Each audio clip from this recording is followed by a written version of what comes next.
আসসালামু আলাইকুম।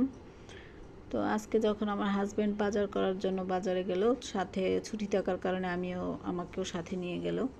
তো কিছু ছাগলের মাংস, গরুর মাংস কেনার সাথে সে দুটো ছাগলের মাথা নিয়ে আসলো। তো এখান থেকে আমি ভাবলাম বাসায় এসে যে মগজটাকে আলাদা আমি ভুনা করি। তো মগজ দুটোকে আমি আলাদা করে নিলাম, এবং এখানে খুব বেশি ক্লিন করার কিছু নাই। মগজ আমি জাস্ট একটু পানি দিয়ে আলতোভাবে ধুয়ে ক্লিন করে নিলাম। এরপরে হচ্ছে এখানে একটা প্যানে আমি কিছুটা তেল, বেশ কিছু পেঁয়াজ, একটা বড় এলাচ, কয়েকটা ছোট এলাচ দিয়ে এটাকে আমি একটু ভেজে নিব। তারপরে হচ্ছে কয়েক টুকরো দারচিনি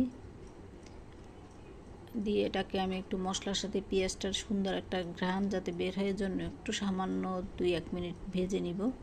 ভেজে নিয়ে এটাকে একটা সাইড করে এটাতে দিয়ে দেব হচ্ছে আমি একটু লাল মরিচের গুঁড়া এবং একটু হলুদের গুঁড়া, এবং এটাকে এই ভাজা তেলের সাথে দিলেই হলুদ মরিচের কাঁচা গন্ধটা মানে খুব বেশি একটা লাগবে না।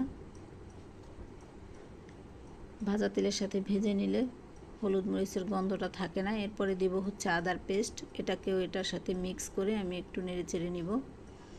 তারপরে হচ্ছে দিয়ে দেব রসুনের পেস্ট, এটাকেও আমি ভালো করে নেড়ে চেড়ে মিক্স করে দিয়ে দেব সামান্য পানি মশলাটাকে কষানোর জন্য।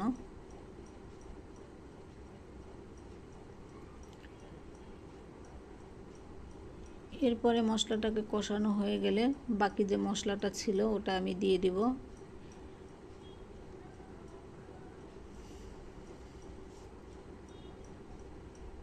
দিয়ে দিলাম জিরার গুঁড়া, ধনিয়ার গুঁড়া, তেজপাতা, দুটো লবঙ্গ। এরপরে এটাকে ভালো করে আমি কষিয়ে নেব। মশলাটাকে কষিয়ে অন্যদিকে হচ্ছে আমি মগজ দুটোকে একটু হাত থেকে চটকিয়ে নেব, কারণ এটার ভিতরে হচ্ছে চিকন চিকন কিছু ভেইন থাকে। ভেইনগুলোকে জাস্ট আমি এভাবে চটকিয়ে হাত থেকে আলাদা করে নেব।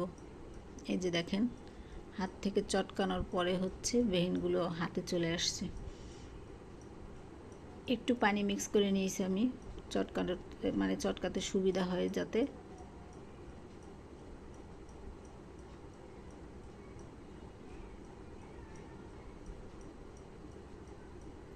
এই যে এটা পুরোই আলাদা হয়ে গেল।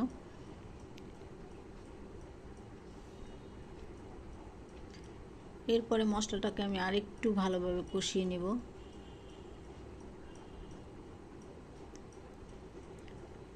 এবার